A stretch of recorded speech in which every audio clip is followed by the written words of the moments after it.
Film की शुरुआत में हमें यूक्रेन का एक शांतिपूर्ण प्लेस दिखाया जाता है जहाँ निकोल नाम का एक आदमी अपने प्रेग्नेंट पत्नी नात्या के साथ रहता होता है। नात्या एक आर्टिस्ट है। नात्या को ड्राइंग और वुड कार्विंग बहुत पसंद है। नात्या निकोल की सेफ्टी के लिए लकड़ी की एक परी भी बनाती है। यहाँ पर निकोल मैथ्स और फिजिक्स का टीचर होता है जो एक लोकल स्कूल में बच्चों को पढ़ाता है। निकोल रोज स्कूल जाने के लिए साइकिल का इस्तेमाल करता है। यहाँ पर निकोल के घर के बाहर एक सफेद कलर का चिन्ह बना था जो शांति का प्रतीक दर्शाता है। निकोला के घर बिजली की कमी की वजह से इस कपल को तब तक खबर नहीं मिलती थी जब तक निकोल अपने काम पर नहीं जाता था। निकोल स्कूल में ब्रेक के टाइम टीवी में न्यूज देखता है जिसमें वो देखता है कि रशिया द्वारा यूक्रेन के बहुत सारे प्रोटेस्ट करने वाले लोगों को मार दिया है और अब रशिया यूक्रेन पर कब्जा करने के लिए पूरी तरह से तैयार है। वहीं क्लास में निकोल को इवान नाम का एक स्टूडेंट बहुत ही ज्यादा परेशान कर रहा होता है। इवान को लगता था कि निकोल एक अजनबी और अजीब इंसान है। इवान चाहता था कि निकोल यहाँ से चला जाए, लेकिन निकोल इवान की हरकतों से कभी भी परेशान नहीं होता क्योंकि निकोल शांतिवाद में विश्वास करता था। निकोल रोज की तरह स्कूल जा रहा होता है तब उसको रोड के साइड पर उसको दो सैनिक दिखाई देते हैं, लेकिन निकोल उन सिपाहियों पर ध्यान नहीं देता। लेकिन जब निकोल स्कूल जाता है तो स्कूल पूरी तरह से खाली होता है। निकोल समझ जाता है कि वो रशियन सोल्जर थे। फिर टीवी पर चल रहे न्यूज से पता चलता है कि रशिया ने यूक्रेन पर हमला कर दिया है। यहाँ पर निकोल को अपनी प्रेग्नेंट वाइफ की चिंता होने लगती है, इसलिए वो यहाँ से अपने घर जाने का डिसाइड करता है। लेकिन तब तक बहुत ही ज्यादा देरी हो चुकी थी क्योंकि रशियन सोल्जर नात्या को पीट रहे थे।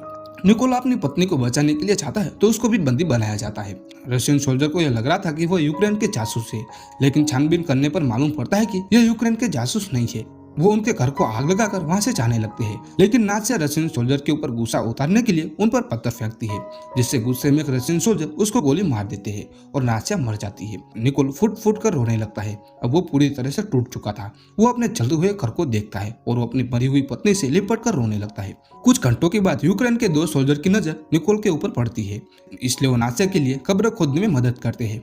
निकोला के मन में अब रशियन सोल्जर के खिलाफ काफी गुस्सा आ जाता है। वो मन में तय करता है कि जो भी रशियन सोल्जर उसको दिखाई देगा वो उसको जिंदा नहीं छोड़ेगा और वो हर हाल में अपनी पत्नी का बदला लेकर रहेगा।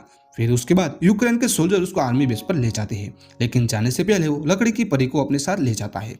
आर्मी बेस पर पहुंचाने के बाद वहां पर निकोला को देखकर कमांडर को शक होता है क्योंकि उनको लग रहा था कि वो एक जासूस भी हो सकता है, लेकिन निकोला उनका भ्रम तोड़ने के लिए ये कहता है कि मुझे भी आर्मी ज्वाइन होना है और रशियन सोल्जर को यूक्रेन से बाहर निकालना चाहता हूँ। निकोल की गुस्से भरी बातों को सुनकर ऑफिसर मान जाता है और निकोला को ट्रेनिंग के लिए भेज दिया जाता है। यहाँ पर निकोला को गन के बारे में कुछ भी पता नहीं होता, इसलिए जब सभी लोग बंदूक असेंबल कर रहे होते तब सबसे ज्यादा वक्त निकोल को ही लगता था गन असेंबल करने में। निकोला कठिन मेहनत कर रहा था ताकि वो सबसे अच्छा सैनिक बन सके। जब एक दिन निकोला ट्रेनिंग कर रहा होता है तब वो अपने सीनियर से कहता है कि आप मुझे निकोला कहकर ना बुलाए, इसके बदले में मुझे रेबिन कह के बुलाए। यह सुनकर सीनियर निकोला के ऊपर हंसने लगता है और कहता है कि ऐसे खुफिया नाम ऐसे ही नहीं मिल जाते। एक दिन जब सभी सैनिक सो रहे होते तब निकोला देर रात तक अपनी प्रैक्टिस कर रहा होता है। कमांडर एक दिन आकर बताता है कि हमारे देश के पास स्नाइपर की कमी है, इसलिए आप में से जो भी स्नाइपर बनना चाहता है वो अपना हाथ ऊपर करे। इनमें से कुछ ही सोल्जर अपने हाथ ऊंचे करते हैं, जिनमें से निकोला भी शामिल होता है जो अपना हाथ ऊंचा करता है, जिससे देखकर सभी हंसने लगते हैं। कमांडर निकोला से कहता है कि तुम्हें अच्छी तरह से गन भी असेंबल करना नहीं आता है, तुम्हें स्नाइपर कैसे बनोगे। निकोला कमांडर से कहता है कि आप मुझसे किसी भी तरह का टेस्ट ले सकते हैं। कमांडर निकोला से टेस्ट लेते हुए कहता है कि तुम्हें केवल 20 सेकंड में इस गन को असेंबल करना होगा। निकोला अपने आंखों पर पट्टी बांधता है और बंदूक को असेंबल करना शुरू कर देता है और केवल 18 सेकंड में गन को असेंबल कर देता है। निकोला का यह टैलेंट देखकर सभी लोग हैरान रह जाते हैं।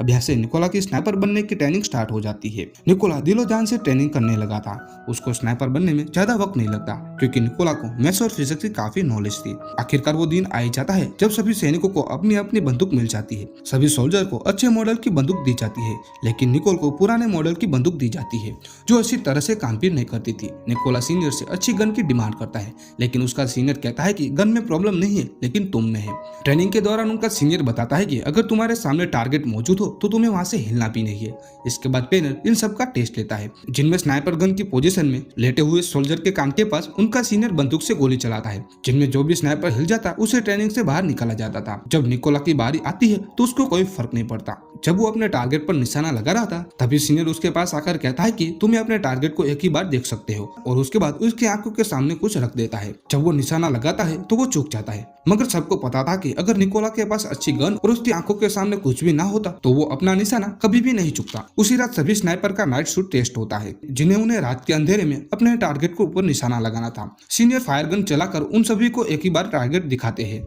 सभी स्नाइपर निशाना लगाते हैं, लेकिन निकोला निशाना नहीं लगाता। वो अपने दिमाग में कैलकुलेशन करके निशाना लगाता है और वो निशाना टारगेट पर लगता है, जो आज तक किसी ने कर नहीं दिखाया था, वो निकोल ने कर दिखाया था। अगले दिन सभी का रिजल्ट आ जाता है, जिसमें निकोल का सिलेक्शन हो गया था। जिसके बाद सीनियर निकोल से कहता है कि तुम अपना सामान पैक करो, क्योंकि तुमको एक जरूरी मिशन पर जाना है। जिसमें निकोल का यह मिशन था कि पास ही में एक चेक पॉइंट था जिस पर रशिया ने कब्जा कर लिया था, जिस चेक पॉइंट को उनके कब्जे से छुड़ाना था। जिसके बाद निकोल अपने साथियों के साथ उस जगह पर पहुंच जाता है। इन सबको एक एक टारगेट को दिया गया था। सभी स्नाइपर अपनी पोजीशन ले लेते हैं, जहां पर बैठकर उनको निशाना लगाना था। सब गोली चलाने वाले थे, तब वहाँ एक कार आती है। कर्नल सबको गोली चलाने से मना कर देता है। वहीं दूसरी तरफ रशियन सोल्जर उस कार को रोक लेते हैं। रशियन सोल्जर उनके पासपोर्ट को ले लेते हैं और उनको काफी बुरी तरह से मारने लगते हैं। यह देखकर कर्नल सभी को गोली चलाने का ऑर्डर देता है और एक ही झटके में सभी रशियन सोल्जर मारे जाते हैं। यहाँ पर इनका पहला मिशन पूरा हो जाता है। कर्नल उस चेक पॉइंट पर अपने देश का फ्लैग लहराकर अपने बेस वापस आ जाते हैं। जब निकोल बेस पर वापस आता है तो उसको पता चलता है कि उनके कुछ साथी दूसरे मिशन पर गए हैं। निकोल को यह भी पता चल जाता है कि उनमें से बहुत सारे उसके साथी भी मर गए हैं और इन सबको एक रशियन स्नाइपर ने मारा है और वो आर्मी का सबसे ज्यादा बेहतरीन स्नाइपर है। कुछ देर बाद उसका दूसरा मिशन भी स्टार्ट हो जाता है।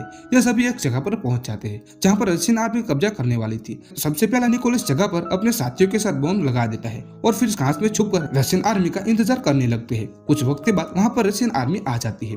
निकोल देखता है कि उनमें इवान भी शामिल है, जो रशियन आर्मी में शामिल हो गया था, जो उसका स्टूडेंट था, जो उसे बहुत ही ज्यादा परेशान करता था। यह वही बदमाश लड़का था जो निकोल को हमेशा परेशान किया करता था और वो रशियन आर्मी में शामिल हो चुका था। जैसे ही कर्नल शूट करने का ऑर्डर देता है तो निकोल थोड़ा सा घबरा जाता है, क्योंकि अपने स्टूडेंट को मारना नहीं चाहता था, पर फिर भी अपनी सभी बातों को साइड पर रखकर गोली बॉम्ब के ऊपर चला देता है, जिससे बहुत बड़ा धमाका होता है। इसमें सभी रशियन सोल्जर मारे जाते हैं। तब तक कर्नल निकोल के पास आ चुके थे। कर्नल निकोल से पूछता है कि तुम क्या सोच रहे हो। निकोल बताता है कि रशियन फौज में मेरा एक स्टूडेंट था जो मारा जा चुका है, इसलिए तुम्हें बुरा मानने की जरूरत नहीं है। उसके बाद वो सभी बेस पर वापस आ जाते हैं। कर्नल अपना वक्त निकोल के साथ गुजारते थे, क्योंकि कर्नल अब पूरी तरह से निकोल पर यकीन करने लगे थे। कर्नल निकोल को बताता है कि मेरी 2 बेटियां हैं। उन्हें यह भी पता नहीं है कि मैं आर्मी में कर्नल की पोस्ट पर हूँ। उनको मैं कहकर आया हूँ कि मैं बहुत बड़ा बिजनेस करता हूँ। मेरी पत्नी ने भी मेरी बेटियों को इस बारे में नहीं बताया। यह सुनकर निकोल भी अपनी बीबी की कर्नल को आखिरी निशानी दिखाता है और वो काफी दुखी हो जाता है। और उसके बाद वो फिर से अपने अगले मिशन पर निकल पड़ते हैं। यह लड़ाई काफी बड़ी थी, इसलिए सभी स्नाइपर गहरी खाई खोदते हैं। उसमें सभी स्नाइपर अपनी पोजीशन ले लेते हैं, क्योंकि इन्हें पता चल गया था कि रशियन आर्मी यहाँ पर कब्जा करने वाली है। इनके साथ कर्नल भी आए थे। निकोल देखता है कि वो भी फौजी था जिसने नात्सिया को मारा था। निकोल कर्नल से उस रशियन सोल्जर को गोली मारने की परमिशन मांगता है, लेकिन कर्नल मना करता है। निकोल अपनी पत्नी का बदला लेना चाहता था, इसलिए वो फिर से कर्नल से गोली मारने की परमिशन मांगता है, लेकिन कर्नल फिर भी मना कर देता है।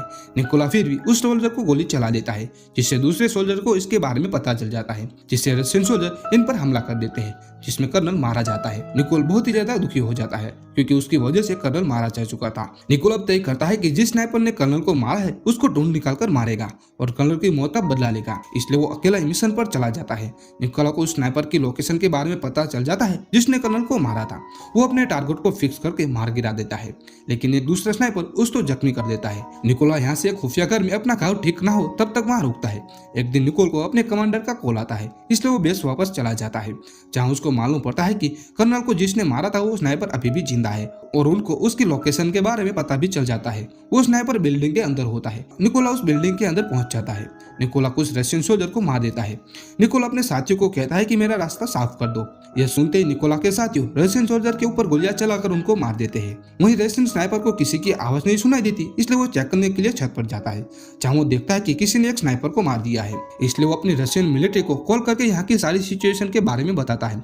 जब वो नीचे जाता है तो वहाँ उसको लकड़ी की एंजल दिखाई देती है और वो कुछ और सोचता उससे पहले निकोल ऊपर से कूदकर उसको मार देता है। वहीं दूसरी तरफ उसी बिल्डिंग में एक और भी स्नाइपर था जिसको पता चल जाता है, लेकिन निकोला उस कमरे में हैंड ग्रेनेड फेंक कर उसको मार देता है। कुछ वक्त के बाद वहाँ रशियन आर्मी आ जाती है, जिसको उस स्नाइपर ने बुलाई थी जो छत पर देखने आया था। निकोला उस ट्रक ड्राइवर को शूट करके मार देता है। ट्रक में से बहुत सारे रशियन सोल्जर बाहर निकलते हैं, लेकिन वहाँ पर पहले से मौजूद यूक्रेन स्नाइपर इन पर गोलियों से हमला कर देते हैं, जिनमें रशिया के सारे सोल्जर मारे जाते हैं। जिसके बाद निकोल अपने घर जाता है। वो अपनी पत्नी के कब्र के पास जाकर कुछ वक्त बैठता है। फिर से वो आर्मी बेस वापस चला जाता है, क्योंकि उसने आज तक अपनी पत्नी के हत्यारे का बदला लेने के लिए काम किया था, लेकिन वो आज से अपने देश के लिए काम करेगा। और इसी के साथ ही यह फिल्म की कहानी यहाँ पर खत्म होती है। अगर वीडियो अच्छा लगा तो वीडियो को लाइक करना ना भूले और हमारी बॉलीवुड प्रेजेंटिंग यूट्यूब चैनल को जरूर सब्सक्राइब करें। Thank you for watching.